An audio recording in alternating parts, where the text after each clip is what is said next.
지난주 설교 하반부에 잠깐 언급한 부분인 환난 이야기를 오늘 좀 더 해야 될 것 같습니다. 회개로 결심한 이유는 환난 이야기가 우리 많은 성도들에게 시험도 되어지고 또 오해도 되어지기 때문에 그렇습니다. 근데 시험이 되고 오해가 되는 걸로 끝난다 그러면은 그나마 좀 넘어갈 수 있지만 이 시험과 오해가 쓸데없는 좌절과 실망으로 또 낙담으로 더 심한 경우로도 갈 수 있기 때문에 여러분들에게 그런 것들을 미연에 방지하기 위해서라도 이 환난 부분만은 좀 띄어가지고 다시 한번 여러분들에게 설교하는 게 좋겠다고 생각했습니다. 그런 마음으로 들어주시기 바랍니다.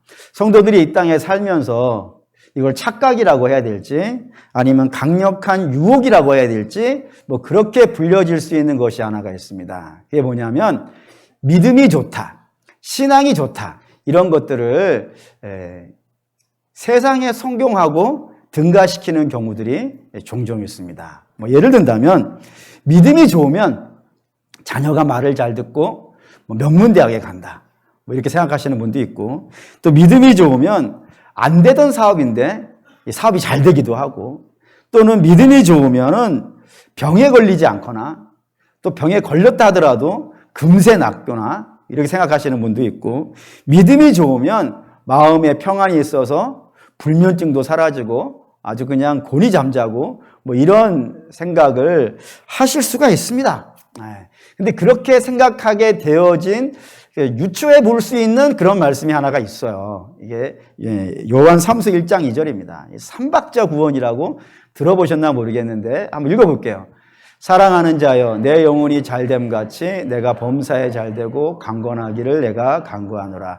여기 이게 삼박자 구원이라고 일반적으로 알려져 있는 말씀입니다. 내용은 이래요. 내 영혼이 잘되면, 이게 전제예요. 내 영혼이 잘되면 그 다음에 범사가 잘되고 내가 강건하게 된다라는 것이 이 삼박자 구원의 핵심을 이루고 있는 이야기입니다.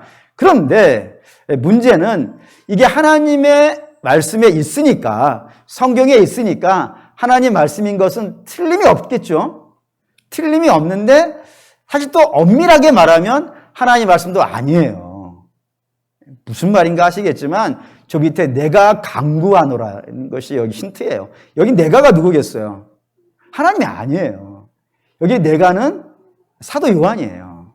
사도 요한이 그 성도인 가이오라고 하는 성도가 있었는데, 그 성도가 이 험한 세상이지만 이 험한 세상에서 내 영혼이 잘된 같이 내가 범사에 잘되고 강건하기를 내가 기도한다 이거예요. 다시 말하면 이게 축복 기도의 일부분이에요. 목회자가 성도를 향해서 하는 축복 기도의 일부분이지 하나님이 이렇게 하신다라고 이야기할 수 있는 부분은 아닌 겁니다. 마치 이런 거예요. 제가 여러분들에게 축복 기도 하지 않습니까? 때로는 머리에 손을 얹고 또는 그냥 일어나서 우리 하나님 사랑하는 성도들을 축복해 주시고 이들이 범사에 잘되게 하시고 건강하게 하시고 아프지 아니하게 하시고 잠도 푹 자게 해주시고 이렇게 하잖아요. 그렇게 한다 이거예요. 안 하는 거 아니란 말입니다. 하긴 하는데 그게 원하는 대로 안 되는 경우가 많으면 안 되는데 기도하는 대로 돼야 되는데, 어쨌든 여러분이 경험해 보셨겠지만 제가 여러분들을 축복해 주는 것과 상관없는 일들이 이 땅에는 있잖아요. 그렇기 때문에 그걸 꼭 이렇게 등가시키면 안 된다 이겁니다. 근데 실제로도 그래요. 실제로도 한번 볼까요? 요한복음 16장 33절입니다. 읽을게요. 이것을 너희에게 이르는 것은 너희로 내 안에서 평안을 누리게 하려 함이라. 세상에서는 너희가 환난을 당하나 담대하라. 내가 이겼노라. 여기서 내가는 누구예요? 사도 요한이 아니에요. 여기서는 내가는 우리 주님 예수님이에요. 예수님이 너희는 누구겠어요? 주의 제자들이에요. 이 주의 제자들 보통 사람들이 아니에요. 주께서 일일이 다 찾아다니면서 부르신 분들이고 그들에게 말씀을 가르쳤고 기적을 보여주셨고 그들에게 먹여주셨고 그들의 발을 씻겨주셨던 자들이란 말입니다. 그래서 주님을 따라오게 만들었던 그런 제자들에게 이렇게 말씀하시는 거예요. 너희가 세상에 있는 동안에는 무슨 일이 있다고요? 환난이 있다고. 주께서 환난이 있다 그러는데 우리는 환난이 없다라고 하면 되겠습니까? 이 땅에 있는 동안에는 누구든지 간에 환난을 만난다 이거예요. 특별히 주님을 따라가려고 하면요. 주님을 등지고 가려고 하면 환난이 덜 할 수 있어요. 근데 여러분들이 하나님 말씀대로 따라가려고 하는 그 순간이 되어진다면은 세상이 그런 예수님을 미워하잖아요. 세상이 믿음으로 가려고 하는 하나님의 뜻을 이루기 위해 살아가는 주를 미워하듯이 여러분도 주님의 뜻을 따라가려고 하면요. 미움을 안 받고 갈 수 있는 길이 없단 말이에요.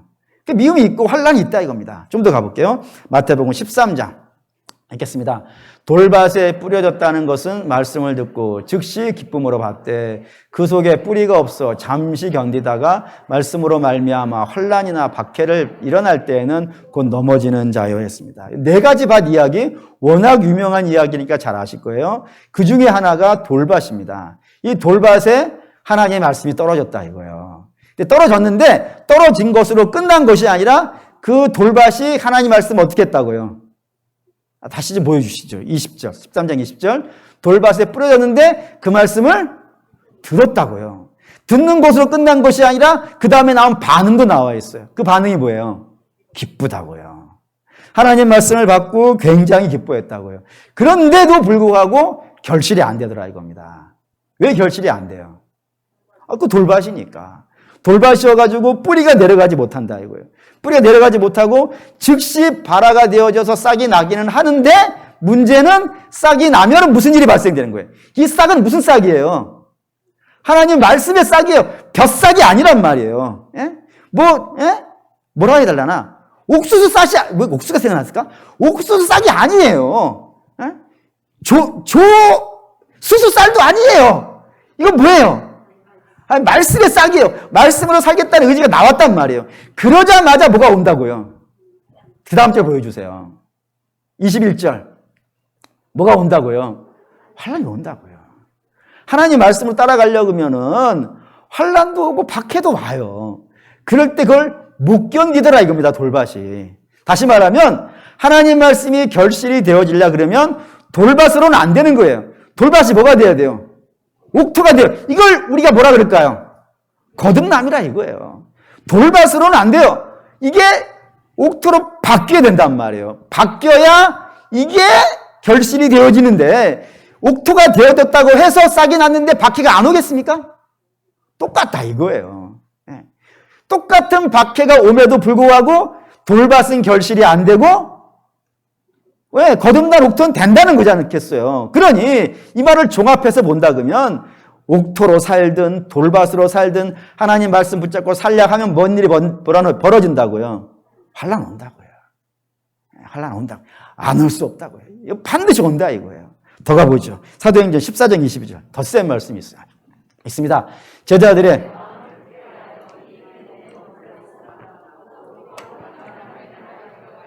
많은 환난을 겪어야 할 것이라 하고요. 여기 이제 여러분 우리가 신앙생활하는 궁극적인 이유가 뭔가요? 이 땅에서 조금 더 편안하게, 이 땅에서 좀 더 마음 즐겁게, 이 땅에서 좀 풍족하게 그 정도 잠깐 동안에 그렇게 사는 것이 우리의 신앙의 목표가 아닙니다. 우리의 신앙의 목표는 궁극적인 목표는 뭐예요? 하나님 나라에 들어가는 거예요. 아멘입니까? 하나님 나라 들어가시기 위해 신앙생활 하는 거죠. 그런데 하나님 나라에 들어가기 위해서는 뭔 일이 있다고요? 많은 환난이 있다고요. 근데 이 많은 환난을 있기는 있는데 이렇게 피해갈 수 있는 길은 예를 들어 이런 거 있잖아요. 비가 막 내려요. 비가 막 내리는데 빛 사이로 다니시는 분들 있죠. 비가 여기 떨어지면 여기 싹 피하고 여기 싹 피하고 하면서 살 수 있잖아요. 아니 현실이 그렇다는 게 아니라 말이 그렇다고요. 비를 이렇게 살살살 피해 다닐 수 있잖아요. 비는 초고속 카메라로 찍고 나는 그 사이를 다니는 거야. 피할 수 있잖아요. 환난도 그럴 수 있지 않겠습니까? 환난 이쪽으로 오면 이리 피하고 이렇게 피하고 이렇게 할 수 있잖아요. 근데 그게 된다 안 된다? 안 된다는 거예요. 왜요? 겪어야 한다고.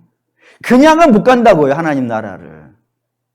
그냥은 편안하게 하나님 나라에 못 가고 환난을 겪어야 간다 이거예요. 그러니 마음 단단히 먹으라 라고 이 성경이 우리에게 기록해 주고 있다 이겁니다. 이런 말씀으로 비춰봤을 때 여러분 예수 믿고 나서도 여러분의 자녀가 여러분들의 마음을 아프게 할 수 있어요. 여러분들이 예수를 잘 믿고 나서도 여러분들이 병들 수 있어요. 신음할 수도 있어요. 빨리 안 나을 수도 있어요. 또 여러분 예수 믿고 나서도 밤에 안식을 누리지 못하고 몇 년씩 불면의 밤을 보낼 수도 있어요. 있다 이거예요. 환난이 있다 이거예요. 그럼 어떻게 할까요? 너무 좀 충격적인가요? 그래서 그렇게 어려움 있으면 예수 믿어 뭐해? 신앙이라는 게 다 마음 편하게 하자는 것인데 이렇게 뭐 예수 믿고 나서도 환난이 있다 그러면 이거 뭐 믿어서 뭐 하겠는가? 그냥 마음 수련원에 가서 마음이나 좀 단단하게 먹는 뭐 자기 체면이라도 걸고 하는 것이 낫지 않겠는가라고 생각하실 수도 있을 것 같기도 하면 안 될 것 같기도 한데 어쨌든 뭐 그런 상황이 있을 수도 있을 것 같은 마음이 든다 이거예요. 근데 우리가 그럴 수 없다 이겁니다. 왜요? 믿음을 떠날 수 없고 이 도를 떠날 수가 없다 이겁니다. 왜요? 우리가 믿고 있는 것이 진리니까. 천지를 창조하신 하나님이 계시고 또한 우리를 죄와 사망에서 구원하시기 위하여 이 땅에 오셔서 십자가에 달려 죽으신 우리 예수님이 계시고 우리 안에서 말할 수 없는 탄식으로 우리를 위해 기도하시는 성령 하나님이 계시다 이거예요. 아니 계시는데 어떻게 부인하고 사냔 말입니다. 더 나아가서 그 하나님을 믿지 아니하고 부인하는 자는 영원한 심판을 받는다는 걸 우리가 알고 있고 그 도안에 머물러 있는 자들은 하나님께서 영원한 안식으로 우리를 인도하신다는 사실을 믿고 있잖아요. 이 진리를 믿고 있는데 어떻게 이 진리에서 떠나서 살 수 있겠어요?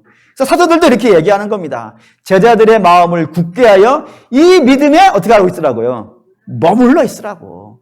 환난이 없는 게 아니지만 있지만 그럼에도 불구하고 너희가 하나님 나라에 가려면은 이 도안에 머물러 있어야지.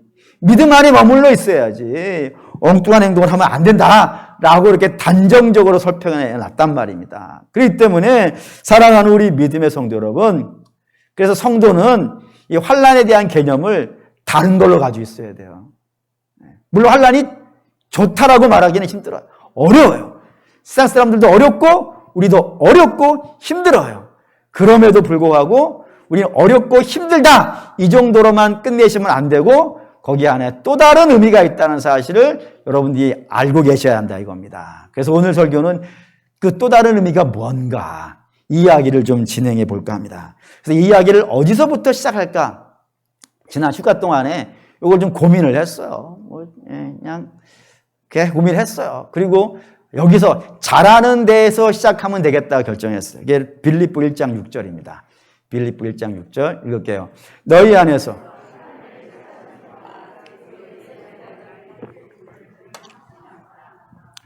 하나님이 우리 안에서 어떤 일을 시작하셨다고요? 착한 일을 시작하셨다고요. 그 착한 일이 뭐예요? 구원하는 일이에요. 그 일을 어떻게 시작하셨어요? 당신의 아들을 십자가에 달으시는 것으로 시작하셨다 이겁니다. 그렇기 때문에 이 착한 일, 구원의 일, 십자가의 일, 이거 한 단어로 뭐라 그러냐면 칭의라고 그런다 이겁니다. 그러니까 칭의를 시작하셨어요. 그 칭의는 언제 시작한 거예요? 십자가를 세우시는 일이니까 언제 시작하신 거예요? 과거에 시작하셨어요. 과거에 그 일을 이미 시작하셨다 이겁니다. 우리를 구원하시는 착한 일을 주께서 시작하셨다고요. 아멘입니까? 네, 시작하셨어요. 근데 시작하신 것으로 끝내는 것이 아니라 어떻게 하신다고요? 완성을 시키신대요. 그 완성된 모습이 어떤 모습일까요? 영화로운 모습이에요. 그러니까 성도는 하나님이 시작하셨기 때문에 완성이 될 거예요. 영화롭게 완성이 될 거예요. 그때는 언제겠어요? 칭의는 과거에 일어난 일이에요. 그러면 영화롭게 되는 건요. 미래지 않겠습니까? 그리스도의 날이라 그랬잖아요.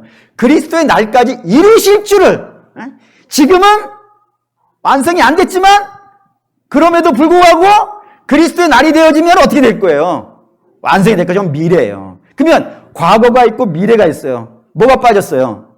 현재가 빠졌어요. 그러면 지금은 무슨 일이 벌어지고 있을까요? 네. 지금 일어나고 있는 일은 하나님께서 시작하신 일을 완성시키기 위해서 뭔가를 하시고 계시는 거예요, 지금. 놀고 계시는 게 아니라고요. 지금 계속해서 일을 하시는데 과정이 지나가고 있는데 그 과정이 어떤 과정이냐면 성화를 만들어내는 과정. 우리를 거룩하게 하는 일을 하고 계시다고요. 그러니까 지금 우리는 영화를 위해서 지금 달려가고 있는 중이에요. 우리 주께서 몰아가고 계시는 거라 이겁니다. 근데 몰아가실 때 무엇을 사용하여서 몰아가실까요? 이게 환난입니다. 환난을 가지고 이 일을 하세요. 한번 성경을 보시죠.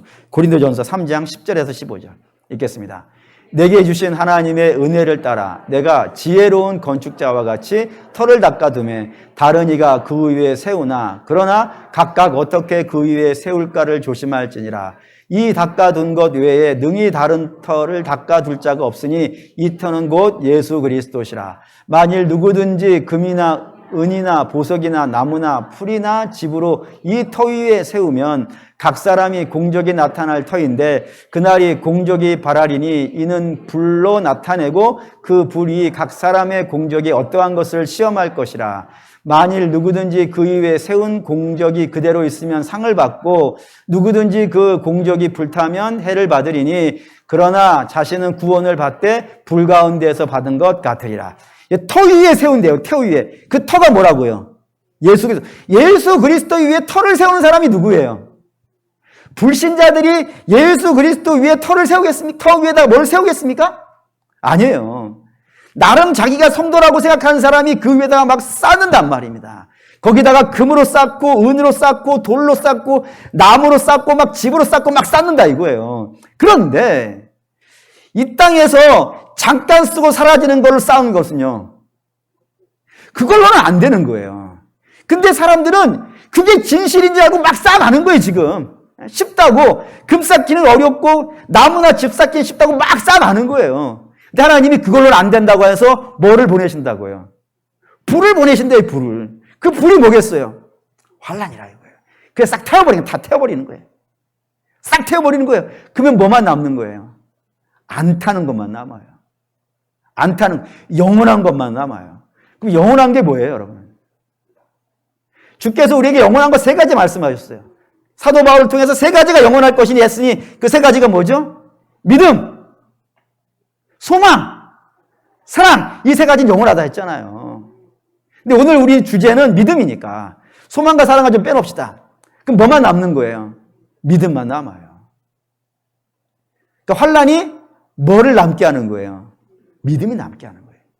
그래서 성도들에게는요, 환난이 어떠한 역할을 하냐면은 망하는 역할을 하고 있는 게 아니고요, 그게 믿음을 자라게 해요. 믿음을 자라게 해요. 요셉이 환난을 통해서 믿음이 자라가듯이, 다윗이 환난을 통해서 믿음이 자라가듯이, 나머지는 있으면 좋은 거지만 없다고 해서 망하는 거 아니에요.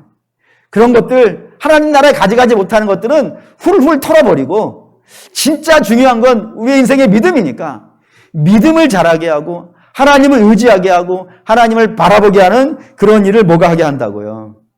저게 한다 이거예요. 믿음이 한다 이겁니다. 좀 더 가보죠. 히브리서 12장 7절에서 11절 읽겠습니다. 너희가 참음은 징계를 받기 위함이라. 하나님이 아들과 같이 너희를 대하시니 어찌 아버지가 징계하지 않는 아들이 있으리요. 징계는 다 받는 것이거늘 너희에게 없으면 사생자요 친아들이 아니니라. 또 우리 육신의 아버지가 우리를 징계하여도 공경하였거든 하물며 모든 영의 아버지께 더욱 복종하며 하려 하지 않겠느냐. 그들은 잠시 자기의 뜻대로 우리를 징계하거니와 우리 하나님은 우리의 유익을 위하여 그의 거룩하심에 참여하게 하려 하시느니라. 무릇 징계가 당시에는 즐거워 보이지 않고 슬퍼 보이나 후에 그로 말미암아 연단받은 자들은 의와 평강의 열매를 맺느니라 했습니다. 우리가 구원받은 자라고요. 구원받은 자는 하나님의 자녀예요. 근데 이 하나님의 자녀가 됐다는 것은 신분의 변화예요. 이해되시나요? 선포예요. 선포. 어떤 선포냐면 얘는, 이 사람 원래 죄인이야. 죄인인데 내가 아들을 죽이고 얘를 내 자녀로 샀어. 그럼 이제부터 너는 뭐야? 내 자녀야. 라는 선포예요. 선포. 그러니까 선포니까 아직 속이 바뀌었겠어요? 안 바뀌었겠어요? 아니, 우리가 아직 죄인 되었을 때 구원받았다면서요. 그러니까 하나님이 선포를 해주셨는데 아직 우리의 속은 연약한 부분들이요 있어요.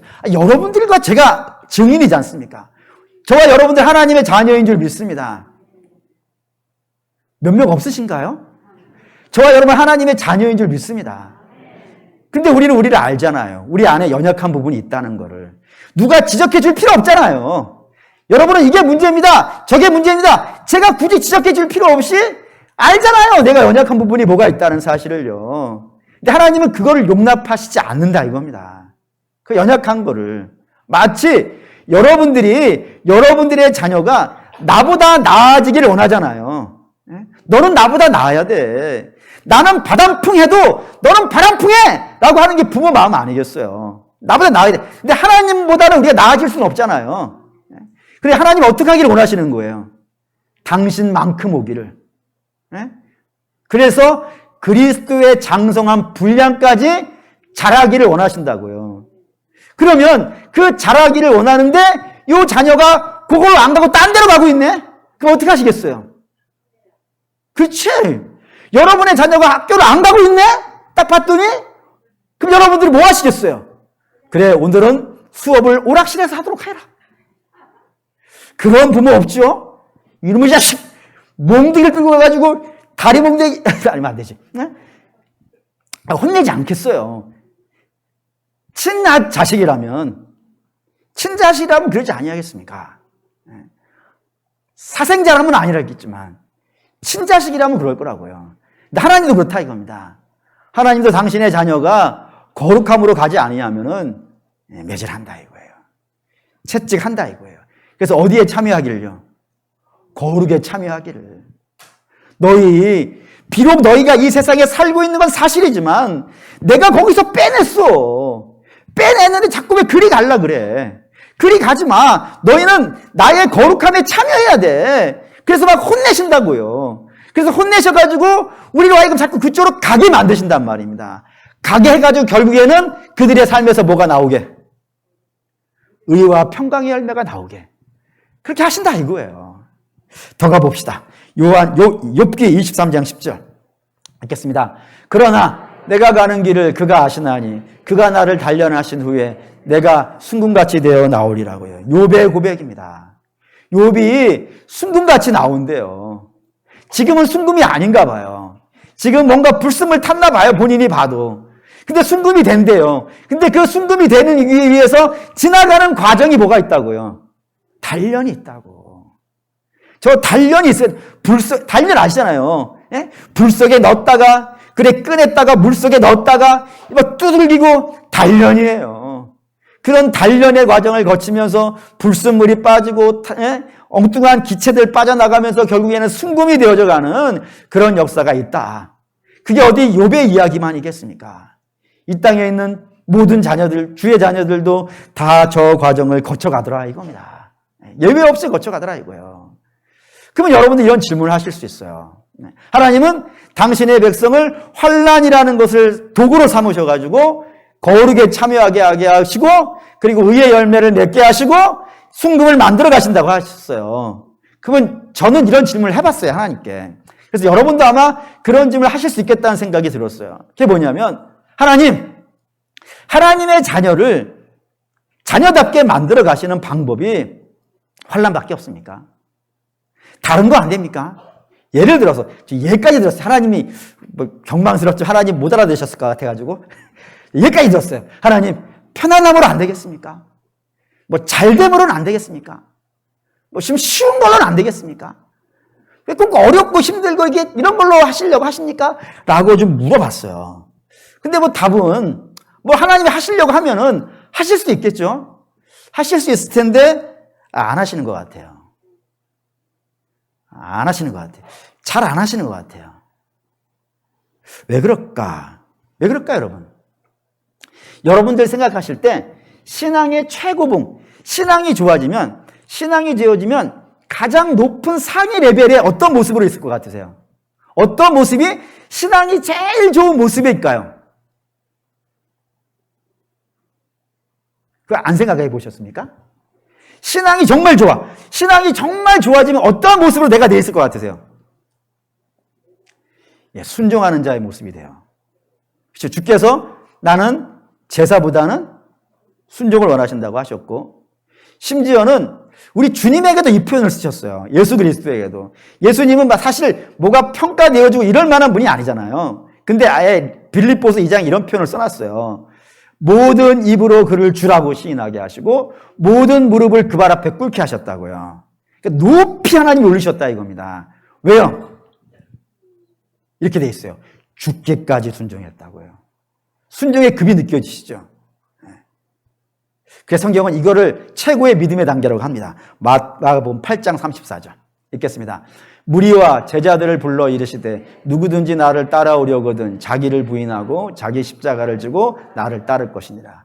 여기에 순종이 뭐냐면 자기 십자가를 지고 나를 따르는 거예요. 이게 주님이 가신 길이지 않습니까?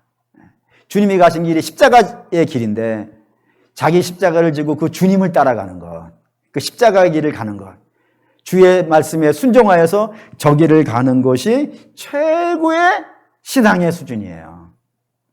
그런데 저 길을 가기 위해서 먼저 선행돼야 되는 게 있다는 겁니다. 뭐라고요? 자기를 부인하는 거라고요. 혹시 주무시다가 갑자기 일어나신 분은 자기 부인이라 그러니까 와이프라고 생각하시면 안 될 겁니다. 부인은 그 부인이 아니에요. 여기 부인은 나를 버리는 거예요. 왜 버려야 될까요? 사람은 착각하는 게 있어요.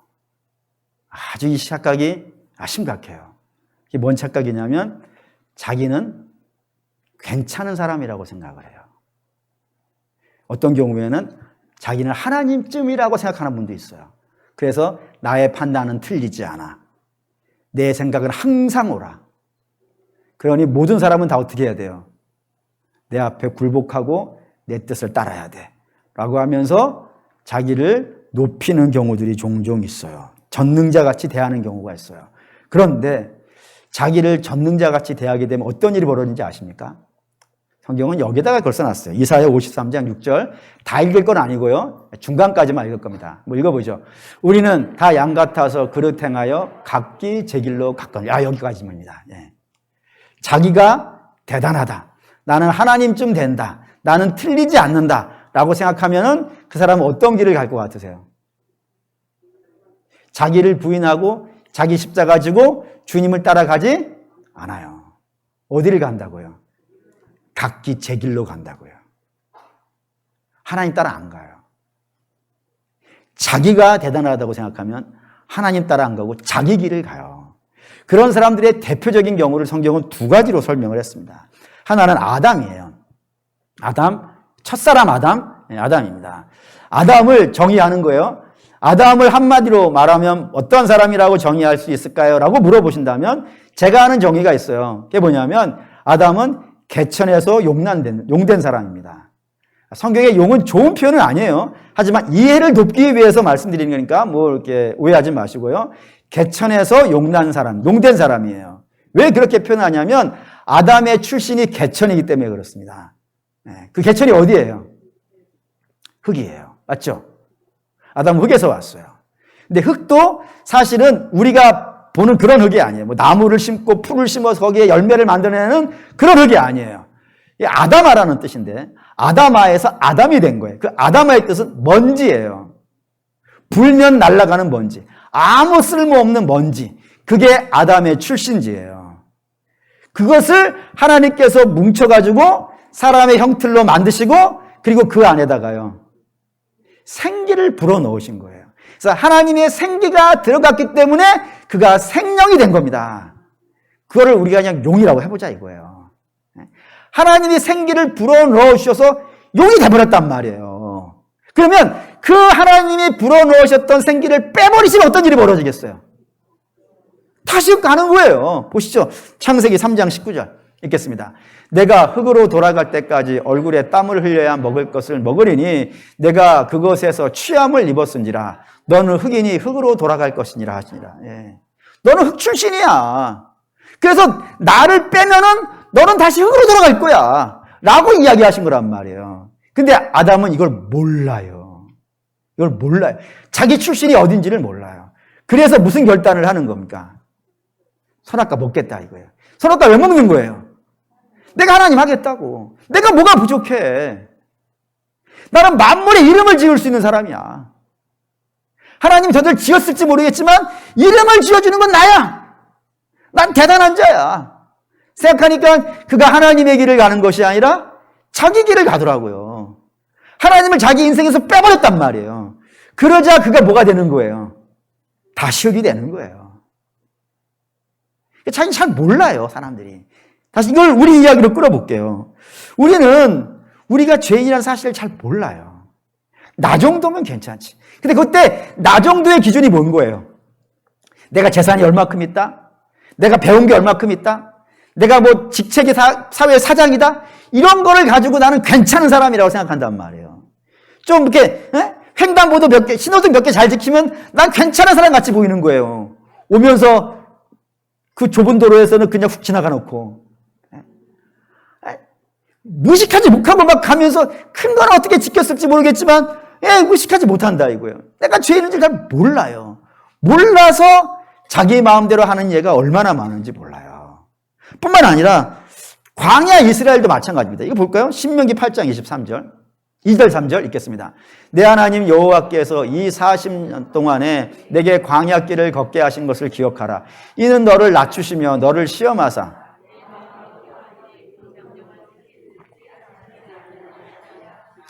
너를 낮추시며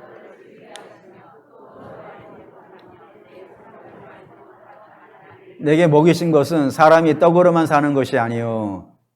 여기 여호와의 입에서 나오는 모든 말씀으로 사는 줄을 내게 알게 하려 하십니다. 유명한 말씀이죠. 여기에 만나 이야기가 나왔어요. 만나가 뭐죠? 이스라엘이 광야에서 먹은 양식이에요. 그런데 우리 그냥 양식, 하나님이 공급해 주시는 선물 이 정도로 이해하고 있는데 모세는 마지막에, 모세의 유언이지 않습니까? 신명기가. 그 마지막에 만나를 뭐라고 불렀다고요? 시험이라고. 하나님이 너희를 시험하는 거라고요. 너희가 하나 못하나 시험해 보는 거라고요. 이게 무슨 말이냐 이런 겁니다. 이스라엘은 출신이 어디예요? 애굽의 종이에요. 아까 아담으로 말하면 흙이고 먼지예요. 종이 아무 가치 없는 자예요. 그 가치 없는 자가 애굽에서 나올 수 있는 기회가 5번 있었다고 성경이 이야기해줘요. 그 첫 번째 기회가 뭐냐면 이스라엘의 수가 막 늘어나니까 바로가 겁을 내가지고 수를 적게 하기 위해 한 정책이 있습니다. 첫 번째 정책이 뭐냐면 일을 많이 시키는 거예요. 일을 고되게 시켜가지고 집에 가서는 아무것도 못하고 잠만 자라. 이렇게 만들었단 말이에요. 열 받아요, 안 받아요? 열 받으시면 고개라도 좀 끄덕거려 주세요. 아니 일을 죽도록 시켜가지고 집에 가서 애를 만들지 못하게 만들어놨으니 열 받아요, 안 받아요? 받죠? 받는다고 해주세요. 받아요. 그러면 열 받는데 여기 안 살아 하고 나올 수 있어요, 없어요? 나올 수 있어요, 없어요?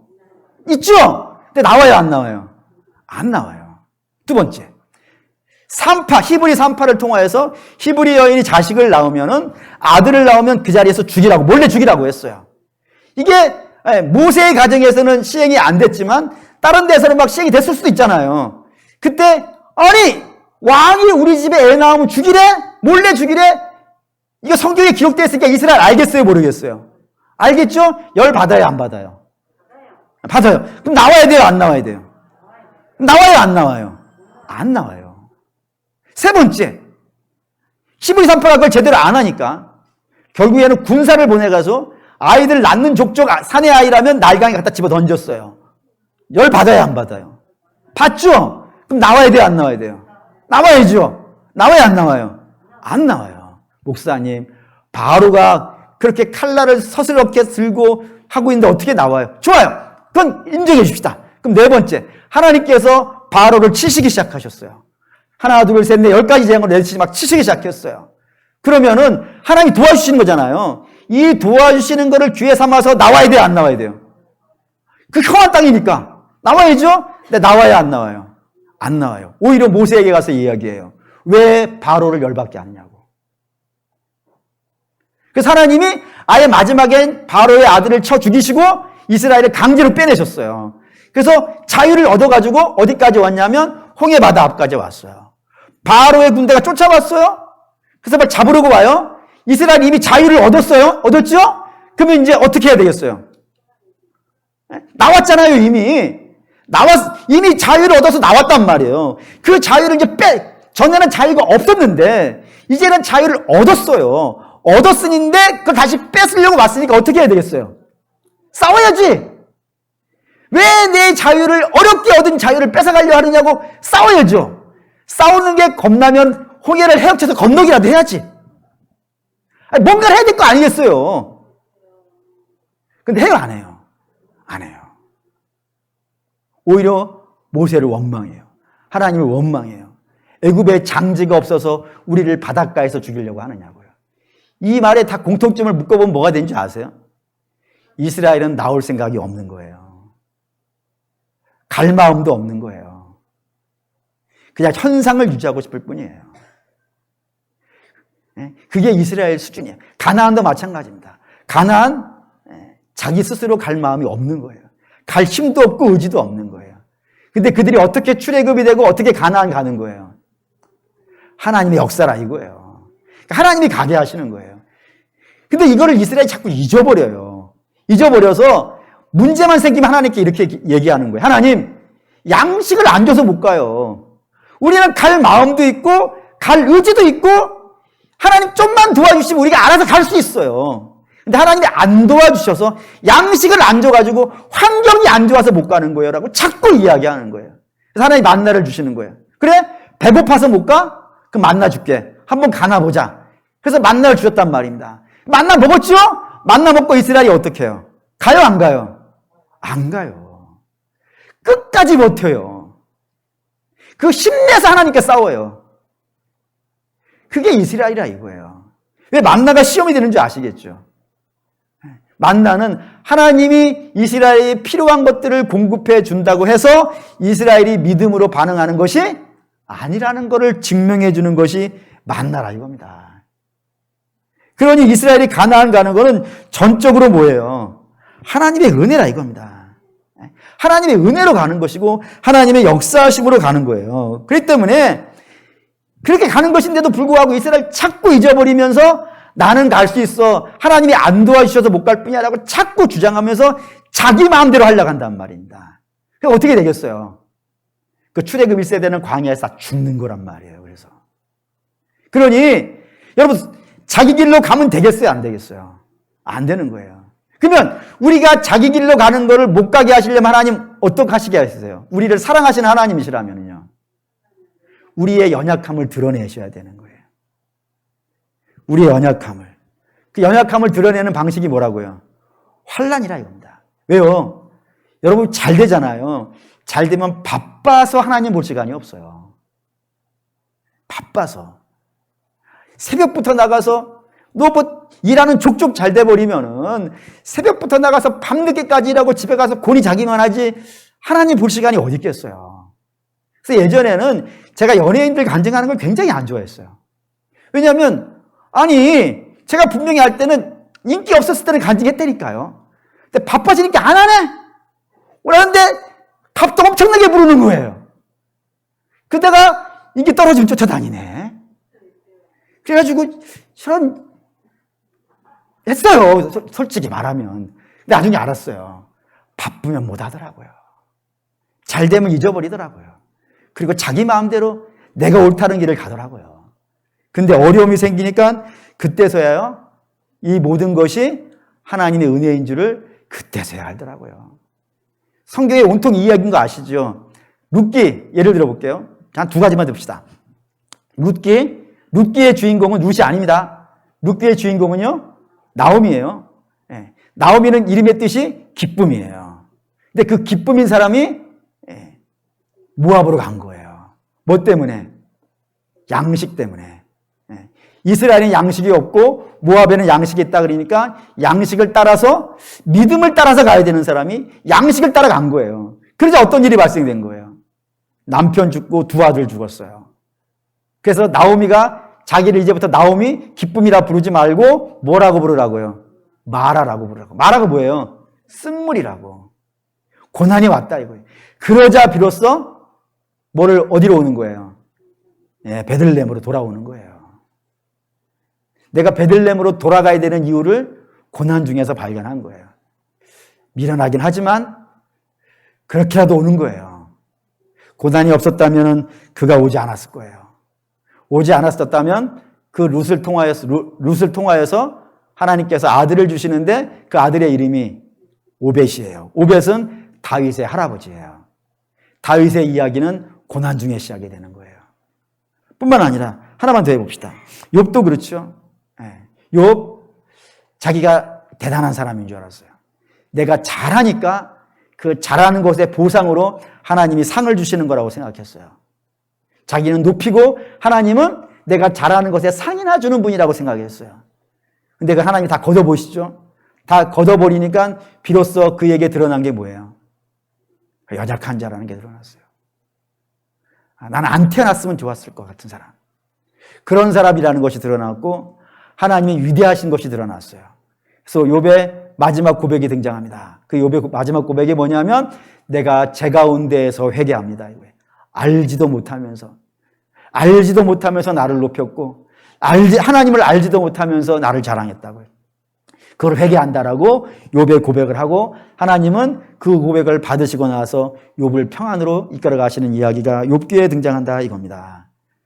이런 이야기하면 나를 세워 다윗, 바울 다 그렇잖아요. 내 은혜가 내게 족하다. 약함 중에 강함이 있다. 전부 다 그런 얘기 아니겠어요. 그래서 결론 그냥 내리죠. 저는 바람이 있어요. 저는 바람은 사도 요한이 여러분들에게 기도해 준 것과 동일한 바람을 갖고 있어요. 그게 뭐냐면 여러분들의 영혼이 잘된 같이 범사에 잘되고 강건하기를 저는 간구합니다. 전 그게 바람이에요. 그런데 그 바람과 관계없이 여러분들이 하나님 나라 가는 그 길에는 환난이 있고 또 환난을 많이 겪어야 된다고 했단 말이에요. 그러면서 하나님의 백성들이 하나님의 백성다워진다고요. 그러니 살아가는 여러분 환난 만났다고 해서 없었으면 좋겠지만 환난 만났다고 해서 실망하지 마시라고요. 오히려 그때를 하나님 만날 수 있는 기회로 삼으시라고요. 주께서 나를 부르시는구나. 내가 엉뚱한 곳에 가 있었나 보다. 내 마음이 다른 곳에 있었나 보다. 하나님께서 이 환난과 어려움을 통해서 나를 부르시고 나의 연약함을 치료하시고 내가 오직 하나님만 바라보고 믿음으로 살기를 원하시는구나 라고 믿음으로 반응하시라고요. 뿐만 아니라 또 하나가 있어요. 또 하나는 여러분이 말씀을 따라가다가 환난을 당할 수 있어요. 그런데 여러분이 잘못해서 당하는 경우도 있지 않겠어요. 근데 그 잘못해서 당하는 환난이라면 가급적이면 안 당하는 게 낫겠죠. 말씀 때문에 당하는 거라면 기쁨으로 즐겁게 당하겠지만 우리가 잘못해서 당하는 환난은 가급적이면 안 당하면 좋겠잖아요. 그러면 우리가 어떠한 잘못을 경험할 때 환난이 임하나요? 대개 욕심입니다. 욕심 때문에 그렇습니다. 욕심이 잉태한 즉 죄를 낳는다고 했어요. 그러니까 여러분 욕심을 버리셔야 돼요. 여러분 세상에 있는 것들에 대해서 지나치게 욕심 갖지 마세요. 부지런히 하시되 주께서 주시는 것에 만족하실 수 있어야지. 더 갖겠다. 예를 들어 돈을 더 갖겠다. 주님 주시는 것에 만족이 안 돼서 무슨 방법을 동원해서도 더 갖겠다. 반드시 환난 옵니다. 자식도 마찬가지입니다. 자식은 하나님이 계획이 있어요. 하나님의 계획에 맡기셔야지 자식을 내 마음대로 해야겠다. 그 자식 때문에 환난을 만나요. 뭐든지 그래요. 욕심은 반드시 환난을 만들어가요. 명예욕, 그것 때문에 환난 와요. 쾌락 너무 좋아하지 마세요. 그것 때문에 반드시 환난 와요. 그거 영원한 것이 아니고 잠시 잠깐의 즐거움인데 그거에 빠지시면은 안 되고 환난이 와요. 그러니 성도는 욕심을 버리고 하나님을 믿는 믿음으로 이 땅을 살아야 된다 이겁니다. 그리고 사랑하는 믿음의 성도 여러분, 환난 분명히 우리를 고통스럽게 하고 힘들게 합니다. 그런데 성도는 이 환난을 통하여서 하나님이 당신의 백성으로 만들어 가시는 예가 허다하다고 성경이 우리에게 알려주고 있어요. 그래서 제목을 그렇게 달았어요. 하나님의 도구로서의 환난이라고요. 그런 일이 있어요. 그러니 환난 왔다고 낙심하지 마시고, 그리고 또한 저 환난이 여러분들을 죽이지 않습니다. 여러분들이 여러분의 자녀가 잘 되기를 바라는 마음에서 회초리를 들으신 적이 있을 겁니다. 근데 그 회초리가 자식을 죽이진 않잖아요. 깨달으라고, 똑바로 서라고, 바르게 살라고 하듯이 우리 하나님의 자녀니까 하나님에게서 오는 모든 것이라면은 그럼 우리는 결코 죽이지 않습니다. 그러니 여러분 지금 당하고 있는 문제 있으시다면 그게 여러분들을 절망으로 몰아가지 않습니다. 여러분 죽이지도 않고 여러분 망하게 하지도 않습니다. 하나님의 사랑에서 그것이 여러분들을 떼어내지 못합니다. 그렇기 때문에 그것을 통하여서, 그 환난을 통하여서 더 믿음이 강건해지시고 더 거룩해지시고 더 하나님 의지하시고 더 하나님 바라시는 그런 믿음의 성도 되시기를 주의 이름으로 축원합니다. 아멘. 결단을 뭘로 할까 고민하다가 내 주의 은혜 강가로, 저 십자가의 강가로, 내 주의 사랑 있는 곳, 내 주의 강가로, 이 찬양 부르면 좋겠다는 생각이 들었습니다. 분명히 가란 나의 심령이지만 우리가 죽게 가면은 주께서 우리의 심령에 기쁨을 주시지 않겠어요. 그래서 그 기쁨을 갖고 또 인생의 여러 가지 어려움들을 싸워가는 거죠. 우리의 양식은 주님이니까 주님을 은혜의 강가에서 만나서 그 생수를 힘입어서 우리가 지금 인생에서 만나는 고난들을 좀 극복해 가면 좋겠다라는 마음으로 찬양 드리도록 하시죠.